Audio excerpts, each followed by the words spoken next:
Hello friends, NK Prajapati classes में आपका स्वागत है। तो टॉपिक पढ़ रहे थे बाल विकास के बारे में। आज का हमारा मुख्य सिद्धांत रहेगा विकास के प्रमुख आयाम या नियम की बात करें, क्योंकि यहाँ से प्रश्न आता रहता है। जैसे कि सबसे पहले अगर बात करें विकास की निरंतरता का नियम।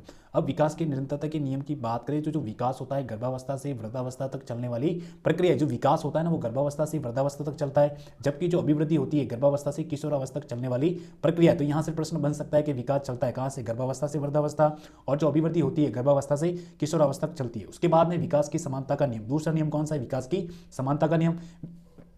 विकास के इस नियम के अनुसार प्रत्येक जो सजीव है अपने समान ही जीव उत्पन्न करता है। मतलब विकास के अनुसार प्रत्येक सजीव जो होता है अपने समान ही क्या जीव को उत्पन्न करता है। तीसरा है विकास की व्यक्तिगत विभिन्नता के नियम की बात करें तो प्रत्येक व्यक्ति में विकास की दर भिन्न भिन्न होती है। मतलब प्रत्येक व्यक्ति में विकास की जो दर होती है वो भिन्न भिन्न होती है। किसी का शारीरिक विकास अधिक होता है तो किसी का मानसिक विकास, मतलब किसी का शारीरिक विकास अधिक हो सकता है और किसी का मानसिक विकास अधिक होता है। उसके बाद में विकास के परस्पर संबंध के नियम की बात करें तो एक विकास जो होता है एक दूसरे से परस्पर अंतर संबंधित होता है। जैसे कि एक दूसरे से क्या होता है, कनेक्टेड होता है। जैसे कि भाषाई विकास और जैसे भाषाई विकास जो होता है मानसिक विकास से होता है, और जो गत्यात्मक विकास है वो शारीरिक विकास से संबंधित होता है। उसके बाद में एकीकृत या केंद्रीकरण, जिसको हम बोलते हैं प्रोसीमेडिस्टिक, इस नियम के अनुसार बालक जो है सर्वप्रथम शरीर के विशिष्ट अंगों का प्रयोग करना सीखता है। मतलब शरीर के जो विशिष्ट अंगों का प्रयोग करना सीखता है, किसमें?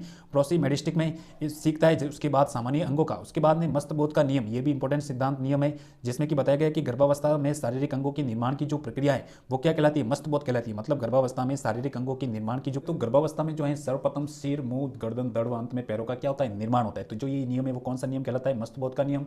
विकास की भविष्यवाणी के नियम की बात करें तो समान परिस्थिति एवं अनुकूल वातावरण के आधार पर विकास की जो है भविष्यवाणी की जा सकती है। उसके बाद में सामान्य से विशिष्ट के नियम की बात करें तो इस नियम के अनुसार बालक जो है सर्वप्रथम छोटी छोटी अनुक्रिया करता है, उसके बाद विशेष अनुक्रिया करता है, जैसे कि तुतलाते हुए बोलकर सही बोलना, ठीक है। उसके बाद में विकास की गति के नियम की बात करें तो विकास की जो गति होती है लंबवत न होकर कैसी होती है? वर्तुलाकार होती है। मतलब जो विकास की जो गति वो कैसी होती है? लंबवत न होकर वर्तुलाकार होती है। ये भी अपन को याद रखना है। उसके बाद में सामान्य से विशिष्ट की ओर विकास होता है।